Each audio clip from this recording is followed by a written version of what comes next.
welcome back to the channel. So this week we are going to be making a super easy recipe. We are trying to get those holiday vibes going still. So still the fall vibes, but slowly bringing in the holiday season. So for those of you that celebrate Christmas, then this is also a great cake to bring along with you if you are going to loved ones' homes for the holidays. So anyway, I decided to make a cake because I wanted to make a healthier version of a very classic cake that anyone can eat and that is very adaptable as well. So by doing little things like instead of adding all of the oil that normally people would put into the pineapple upside down cake or any cake for that matter, you can use applesauce. Applesauce is a great alternative and you're going to decrease the calorie content of your actual cake and it's going to be so much healthier for you. So these little tweaks to, traditional recipes really help. So anyway, we're going to be making this recipe. It's going to be so easy. You guys are going to see, and it's so fluffy and delicious. You're going to love it. Thanks for sticking with me, and let's get into the recipe. Okay guys, so today we're making a upside down pineapple vegan cake. This cake is loaded with some healthy ingredients, very simple ingredients, of course, and yeah, it's pretty easy to put together. So I thought, let's make a cake because a lot of families are getting together now, now that, some of the restrictions have eased up and we are able to have some get-togethers. I know that Thanksgiving is happening for my American friends soon, so I just thought, let's just make a cake, something very simple and still on the healthy side and oil-free. And that way, if you guys want to bring something to a family event, you have an idea. So I'm just going to briefly show you all the ingredients, and it looks like a lot right now, but really it's because everything's spread out. This is just some flax meal because I'm going to be adding some warm water. So 1 tablespoon of flax meal, and I'm going to be adding 3 tablespoons of warm water. That's going to be my flax egg for the recipe. So like I said, it's oil-free and the fat is very low because there's not much, this 1 tablespoon in a whole cake, you're not going to get very much fat from that overall. So up to you if you want to use it, but I am using 1 tablespoon. So I just have some simple applesauce. I'm going to be using that for the topping of my cake with sugar, and then I'm also using this in my cake. And this is going to be my oil substitute. It's very easy, it's unsweetened, and it really works well. So I've just got some pineapple from Farm Boy. I just have to chop it up so that I can use it in my recipe. And that's just the juice from the pineapple that I'm going to use as well. And then what do we have here? We have some brown sugar. You can use whatever sugar you have and whatever you prefer, but I'm just using the brown sugar. I feel like it will work really well with this recipe. And then baking powder, of course, very simple, pure vanilla extract. Make sure it's the real stuff because even though it's expensive, you need just a tiny bit, and that bottle will last you a really long time. So we also have the unsweetened applesauce like I was talking about earlier, just pure applesauce. If you make your own, even better, but I don't, so I have to buy it from the store, and even Amazon has them. And then I'm using maple syrup, totally not, maple sugar for the topping of my cake, but you can use the brown sugar as well. Totally up to you, but that again is one of my HomeSense finds for fall. So I am incorporating that in many baked goods. So I'll just show you, this is the maple sugar, and that's what I'm going to use for the topping of my cake, and also some more applesauce, and those two are going to create the topping for my cake. I'm just using a 9-inch non-stick pan, and that's, it depends on what pan you have. You may have to oil it, hopefully not, but I mean, you got to get your cake out, right? So if you're using a tiny bit just to oil up your pan, I don't think that's a huge deal. But I would say, try to invest in a really good pan, and that way you don't have to worry about it sticking. And that's just the flax that I'm using in the recipe. So that's it. I'm just going to cut up my pineapple and get going. Okay, so I'm going to start with the topping for the cake, and I'm going to go ahead and add a 1/4 cup of the applesauce.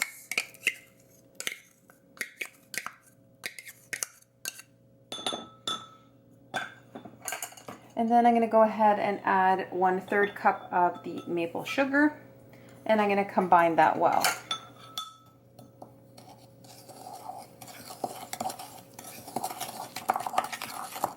Now I'm going to add that to the pan, and that's going to be on the bottom, which will be eventually the top of the cake. Okay, so now in the pan, and I had to put a tiny bit of coconut oil in mine because this pan, my daughter reminded me, got really sticky the last time we used it. So better to be safe, I used a tiny bit, and you literally need a little drop and you can spread it all around. You don't need to go overboard. Okay, so now I'm gonna go ahead and add the topping to the bottom.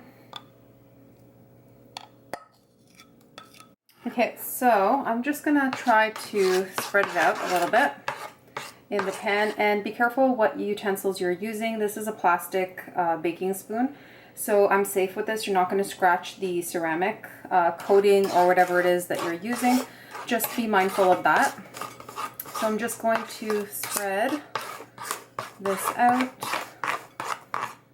Try to make it as even as possible. It's not gonna be perfect, and that's okay. A little character to your cake is, in my opinion, better anyway. And then we're gonna go ahead and add the pineapple slices right on top. Okay, so I'm just gonna do that.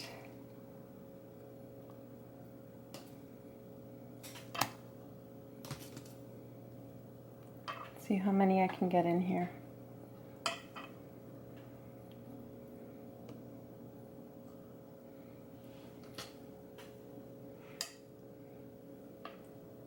Wonder if I can overlap just a little bit just to get them all in, just like that. Okay, I think that's good. So yeah, it doesn't have to be perfect. As you can tell, I'm not striving for perfection here, but this pan I think will work pretty well. And yeah, so now we can start working on the rest of the cake and just set this aside. Okay guys, I forgot to show you what milk I'm using. I was going to use organic soy milk. I don't have any, so I have this unsweetened, unflavored, just plain almond milk. So that's what I'm going to be using, and I'm going to use half a cup in this recipe. And again, so even though it's almond, and you know, almonds have more fat, they're nuts, overall in the whole cake, you're not going to get that much fat. So I wouldn't stress too much about it. If you are on the starch solution, Dr. McDougall does allow some nut milks, you know, in moderation. So I think, you know, you're pretty safe with it, but again, you make the decision that is better for you. And yeah, so that's what we're using, almond milk. So the other thing that we're going to be using is apple cider vinegar, and you want the pure apple cider with the mother that has not been filtered, because that is the healthy apple cider. Okay, so I did make my flax egg, and I just set it aside to thicken up. So that is what it looks like. I'm going to be adding that in a moment. But yeah, just 1 tablespoon of flax meal and 3 tablespoons of warm water, and just set it aside, and it gets kind of thick. So I'm going to be adding that half a cup of applesauce.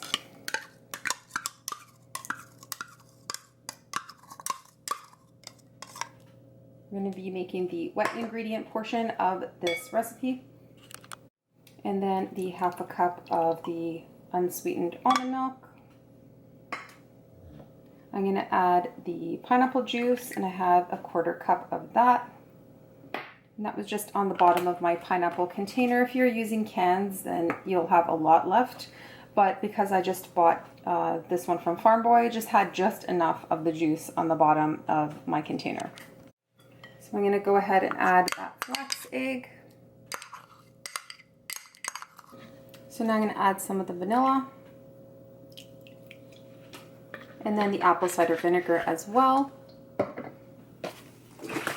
You want to give it a shake before you put the apple cider in.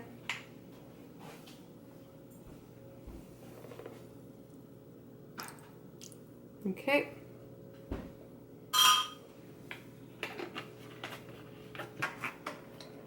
Then we're going to throw in that sugar as well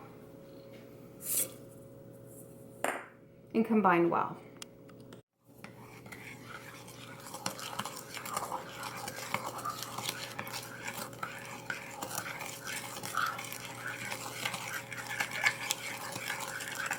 You're going to break up any of those clumps from the brown sugar as well, if that's what you're using.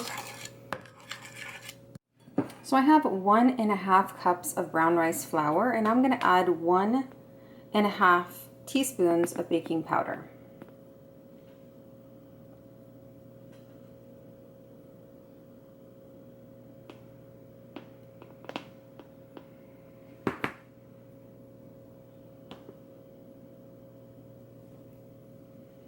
And then I'm going to give that a nice mix. Then we're going to add the wet ingredients into the dry.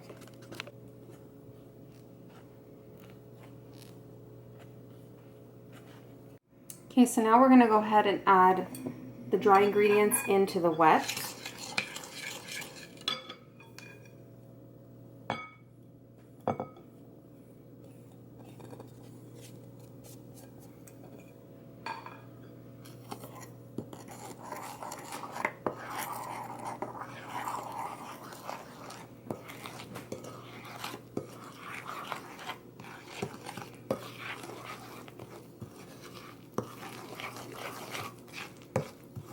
Okay, so once it's all combined, so I did go ahead and add 2 more tablespoons of milk because I felt like it was a little bit slightly dry. I wanted it a little bit runnier. So that's what I did. So I guess depending on your flour, it's 1/2 to 3/4 cup around there of your milk. But you know, you decide on what you think is best, because if it's too thick, it's not going to pour into the pan. So you do want to be mindful of that. Depending on what flour, I guess, you make it with, it really depends on, like if I used buckwheat flour, I bet I'd need more milk as well. So just be mindful of that. Okay, so I'm just going to pour it on top.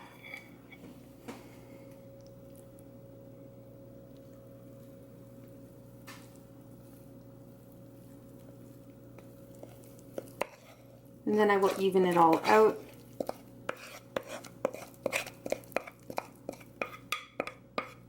So my mini tripod broke, and now I'm trying to make do. I do have another one, but I'm going to have to search for it because this one was my favorite. If you have any recommendations, let me know in the comments below. I'm going to have to get a backup one because I like to have a couple. And yeah, I'm kind of sad that this one broke. Okay, so everything's nice and covered. I evened it out. Now we're going to throw it into the oven at 350 degrees for about 35 to 40 minutes. It depends on how strong your oven is. Be mindful of that as well, because oven times will vary depending on which type of oven you have. So yeah, let's pop it in. I place mine on a regular cookie sheet and I just cover it with parchment. And that way it's just a little bit easier to remove from the oven. And yeah, so that's what I'm doing, and let's just cook it up.